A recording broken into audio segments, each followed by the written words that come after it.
આવડે કે ન આવડે, પ્રથમ વખત આવ્યું ડિઝાઇન માટે તો એક વખતમાં શીખી જાય એની ગુનેહરને આવડત તો છે જ, પણ સાથોસાથ ત્યારે અમને ખબર નથી પડવા દીધી કે આ કામ થઈ ગયું. આપણે યુ ડાયસનું હોય, અમે આટલા વર્ષથી કરી છીએ કામ, પણ યુ ડાયસની અંદર યુ બેન સૌથી વધારે ખબર પડે એ કામ બધું પૂરું કરનાર. આપણે એમ ખાલી કહે કે બેન મારું બાકી જેટલી થઈ ગયું છે, શિષ્યવૃત્તિનું હોય કે કોઈ પણ શૈક્ષણિક કામ હોય એ થઈ ગયું હોય અને પાછું એ ઘટાડવું નહીં ને એ એમનો મોટો નહીંતર અત્યારે એક કામ કરે ને સાહેબ ઓલું કરી નહીં, સાહેબ ઓલું કરી નહીં, એવું ક્યારે કીધું નથી. અને વર્ગ 3 અમારા ભાગે આવ્યા છે,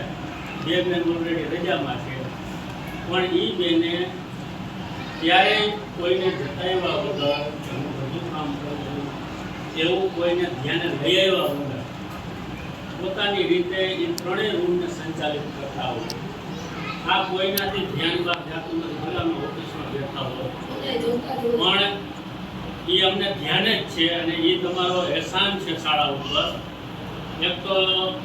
જે જ્ઞાન સહાયક આવે છે એમનો પગાર મૂકવો જોઈએ ઘણો કારણ જેને જેનો પગાર લઈને 3 મહિના ભેગો પગાર લખતો ઓકે આટલો બધો પગાર એટલો તો નથી જડતો